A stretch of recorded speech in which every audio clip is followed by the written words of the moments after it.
Hello guys, क्या हाल चाल है आपके। Welcome to Jhakaas class 7। और आज हम पढ़ने जा रहे हैं आप ही के class 7 science NCERT text book के चैप्टर नंबर 9 जिसका नाम है सॉइल। तो इसका एक्सरसाइज सॉल्यूशन करेंगे, क्वेश्चन आंसर डिस्कस करेंगे, डिटेल में करेंगे, बहुत अच्छे तरह से करेंगे। पर यह वीडियो देखने से पहले आप इसका लेक्चर वीडियोस जरूर देख ले ताकि इसका फायदा बढ़ जाए और आप इस चैप्टर से जुड़े सारे डाउट कंसेप्ट सब क्लियर हो जाए।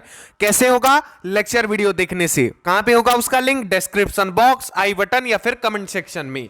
और आप सर्च भी कर सकते हो class 7 science chapter number 9 soil by जकास class 7। हम सब कुछ पढ़ाते हैं, math, science, social science, English with NCERT solution, with NCERT line by line explanation. अच्छे तरह से ऐसे पढ़ाते हैं कि एग्जाम में बहुत अच्छे नंबर्स तुम्हारे आएंगे अगर हमारे वीडियोस अच्छे से देखते हो और पढ़ते हो तो।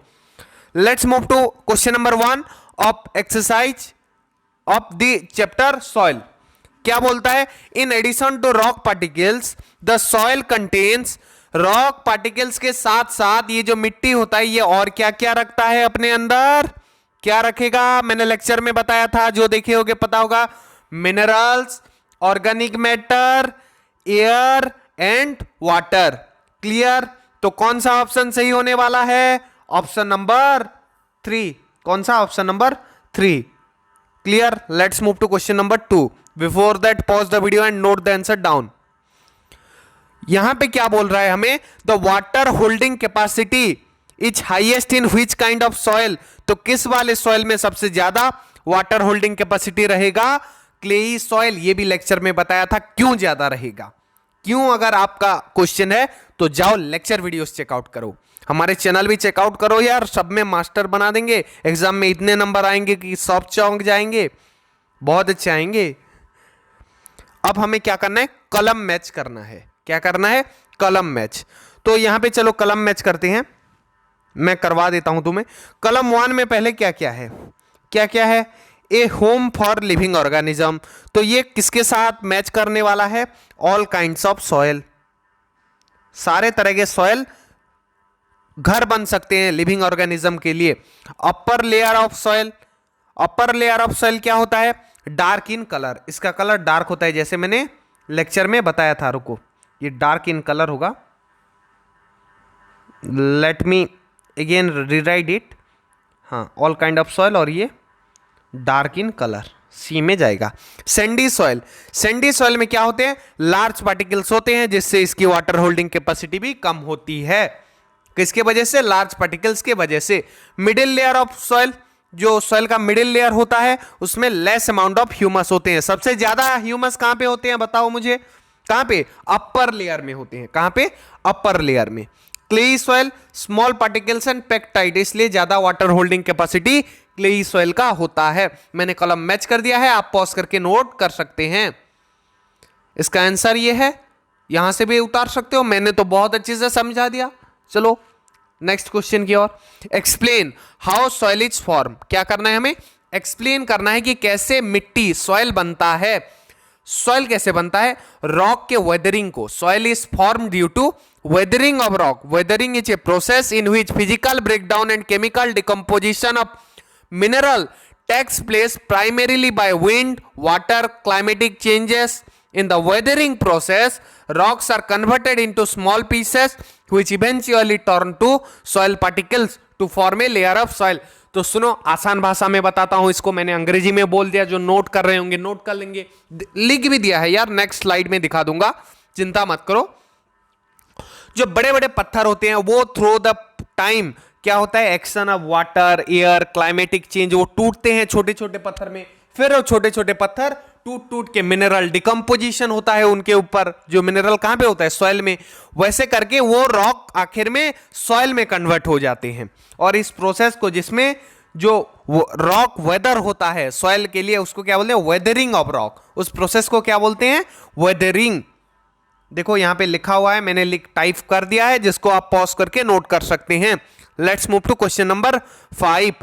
क्या बोलता है? How is clayey soil useful for crops. तो क्लेई सॉइल में क्या होता है? गैप बहुत कम होता है, तो वाटर होल्डिंग कैपेसिटी ज्यादा होती है। ज्यादा वाटर होल्डिंग कैपेसिटी मतलब ज्यादा पानी प्लांट को मिलेगा, तो क्रॉप इजीली ग्रोथ करेगा। जिनको ज़्यादा रेन चाहिए वो इसमें बहुत अच्छे तरह से ग्रोथ करेंगे। ये क्लेई सॉइल क्या होता है, रिच इन ऑर्गेनिक मैटर, तो इनको न्यूट्रिएंट्स भी भरपूर मात्रा में मिलेगा। Clayey soil and loamy soil are good और suitable for growing cereals like wheat उगा सकते हैं, राइस पेड़ी भी उगा सकते हैं इसमें, ये क्योंकि वाटर होल्डिंग कैपेसिटी इसका बहुत ज़्यादा होता है, इसलिए ये बहुत सारी चीज़ों में क्रॉप्स में हेल्प करता है ग्रोथ में। देखो ये सारे पॉइंट्स, 4 पॉइंट्स छाप के आगे ना, जितना नंबर होगा पूरा नंबर मिलेगा। इसमें इसके बाहर कोई पॉइंट्स बन ही नहीं रहा है, मैंने जितना था बता दिया, यही छाप के आना है, पूरे नंबर लेके आना है। Clear? Let's move to question number 6। हाँ, अपने मन से थोड़ा वर्ड चेंज होगा तो चलेगा, कंसेप्ट यही होना चाहिए। Question number 6, list differences between clay soil and Sandy soil. सुनो, क्लेई सॉइल और सैंडी सॉइल ना कुछ सिमिलरिटीज है ही नहीं, एक्सेप्ट कि ये दोनों सॉइल है। पहला डिफरेंस क्या है, जो सैंडी सॉइल होता है इसके पार्टिकल्स बहुत बड़े बड़े होते हैं, जबकि क्लेई सॉइल के पार्टिकल्स छोटे छोटे होते हैं। छोटे पार्टिकल्स के वजह से ये टाइटली पैक होता है। चलो मैं दिखा देता हूं तुम्हें कैसे टाइटली पैक। मान लो, सुनो, छोटे छोटे पार्टिकल्स पास पास ज्यादा रह सकते हैं, पर मान लो यहीं पे ही बड़े बड़े पार्टिकल्स हो गए ना, इतना बड़ा, ये देखो कितना बड़ा बड़ा गैप आ रहा है, देखो ये गैप है, ये सब गैप आ रहे हैं। क्यों? ये कि पार्टिकल्स बड़ा होगा तो ये टाइटली पैक नहीं हो पाएंगे। कौन? Sandy soil. और क्या, इसका वाटर होल्डिंग कैपेसिटी ज्यादा रहेगा क्लेई सॉइल का, क्योंकि टाइटली पैक है तो गैप है ही नहीं, तो पानी कहीं से भी लीक होने के चांसेस बहुत कम है। जबकि जो हमारा सैंडी सॉइल है यहाँ पे लीक होने के चांस हैं, तो वाटर होल्डिंग कैपेसिटी देखो यहाँ से लीक हो जाएगा पानी, तो वाटर होल्डिंग कैपेसिटी भी इसलिए इसका कम है। क्लेई सॉइल वेट इसका हैवी होता है, जबकि सैंडी सॉइल बहुत लाइट वेट होता है। ह्यूमस में रीच होता है clay soil and organic nutrients है, तो क्रॉप ग्रोथ बहुत अच्छा होने वाला है, जबकि सैंडी सॉइल में इनमें से कुछ भी नहीं होने वाला है।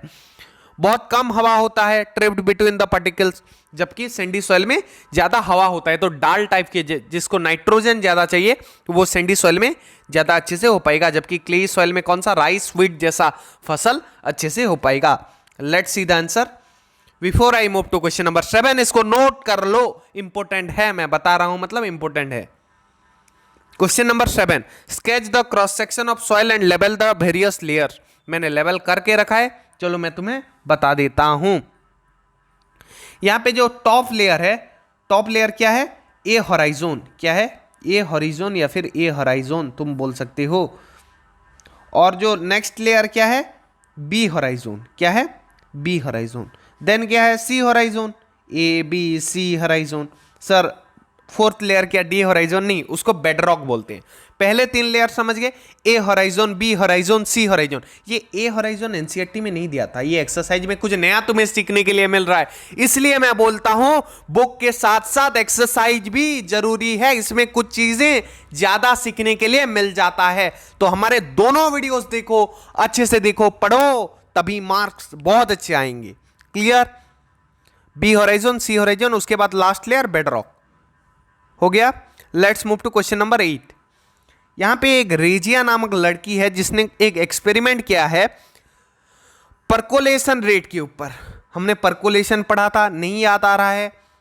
चलो मैं और एक बार बता देता हूं। हम सॉइल में एक पाइप, पीवीसी पाइप डाल देते थे, या फिर अगर पता ही नहीं है ना तो लेक्चर वीडियोस देखो, जिनको थोड़ा याद नहीं आ रहा है मैं याद करा सकता हूं। एक पीवीसी पाइप हम घुसेड़ देते थे, उसमें पानी 200 ml या कुछ जगह नाप के छोड़ देते थे। जब तक वो सॉइल चूस लेगा वो पानी को, उतने टाइम तक हम काउंट करते थे कि कितना समय हुआ। तो वो जो जितना अमाउंट ऑफ पानी को डिवाइडेड बाय कितना टाइम लगाया सॉइल ने चूसने के लिए, वही होता था हमारा परकोलेशन रेट। देखो यहां पे 200 ml ऑफ वाटर को 40 मिनट लगा है, तो यहां पे इसका परकोलेशन रेट क्या होने वाला है, 200 डिवाइडेड बाय 40, ये होने वाला है परकोलेशन। 0 से 0 मर गया, अब बचा 4 5 जा 20, 4 5 जा, तो परकोलेशन रेट क्या है, 5 ml पर मिनट। ये ml में था और ये मिनट में था, तो 5 ml पर मिनट हो गया हमारा percolation rate. Clear? Let's move to the answer section before I move to question number 9। Pause the video and note the answer down. Explain how soil pollution and soil erosion could be prevented. Soil pollution क्या होता है? मिट्टी का गंदा हो जाना, उसका किसी काम में मत आना, मतलब न्यूट्रिएंट्स लॉस हो जाना। और इरोजन क्या होता है? जो नदी के किनारे होता है, समंदर के किनारे होता है, वो जो सॉइल होता है ना मिट्टी का, वो समंदर धो के ले जाता है। अगर कोई कोस्टल एरिया का या फिर नदी किनारे किसी की जमीन हो तो उससे पूछना कि सॉइल इरोजन क्या होता है। इसमें क्या होता है? सॉइल पोल्यूशन पहले पढ़ते हैं कैसे प्रिवेंट करेंगे। हम प्लास्टिक यूज कमा देंगे, पॉलीथीन को कम यूज करेंगे, केमिकल फर्टिलाइजर जो यूज करते हैं, पेस्टिसाइड्स, इसको कंट्रोल कर देंगे तो सॉइल पोल्यूशन कंट्रोल हो जाएगा। जबकि सॉइल इरोजन कैसे कंट्रोल होगा? हम नदी किनारे, समंदर किनारे ज्यादा से ज्यादा पेड़ लगा देंगे तो उसका जो रूट्स होगा वो जकड़ के रख देगा, उसके जो जड़ें होंगे, जड़ें मजबूत होंगे तो जकड़ के रख देंगे। ज्यादातर बेम्बो प्लांट जगा देते हैं इसलिए ताकि वो जड़ से मजबूत रहे मिट्टी, तो वो लॉस ना हो, सॉइल इरोज ना हो, इरोजन बंद हो जाए और ओवर ग्रेजिंग को स्टॉप करे। नदी किनारे अगर कोई प्लांट है, कोई घास है, तो उसको भेड़ बकरी जाके खा ना ले, क्योंकि वहां का खा गए तो वो सॉइल लूच हो जाएगा और वो बह जाएगा नदी के साथ। ये देखो अंग्रेजी में सारे पॉइंट्स मैंने लिख दिए हैं अच्छे तरीके से, जिसको आप पॉज करके नोट कर सकते हैं। इसी के साथ क्वेश्चन नंबर 10 में हमें एक पजल वाला है, ये गेम वाला चीज है यार, एग्जाम में इससे रिलेटेड कुछ पूछ, इससे रिलेटेड आ सकता है, ऐसा क्वेश्चन नहीं आता है। ये गेम है, आप अपने आप ही खेल लेना, नहीं खेलोगे तो भी कोई फर्क नहीं पड़ने वाला है, क्योंकि ये गेम है आपके मजे के लिए, मस्ती के लिए है, आप कर लेना। इसी के साथ तुम्हारा एक्सरसाइज सोल्यूशन होता है। एंड फिर से बोलूंगा, जकास क्लास 7 चैनल विजिट करो, वहां पे math, science, social science, English, सब कुछ NCERT line by line explanation और एनसीईआरटी सोल्यूशन सब कुछ इतने अच्छे से पढ़ाया रखा है कि तुम बहुत अच्छे से समझोगे सारे चैप्टर, एग्जाम में बहुत अच्छा परफॉर्म करके तुम्हारे पेरेंट्स को खुश कर दोगे, टीचर को चौंका दोगे, क्योंकि तुम्हारे आज से सारे concept free of cost quality content के साथ क्लियर होंगे। कहां पे? जकास क्लास 7 पे। तो इसी के साथ मैं लेता हूं तुमसे विदा, मिलते हैं अगले वीडियोस में, तब तक पढ़ते रहो, जकास क्लास 7 देखते रहो। जय हिंद, वंदे मातरम।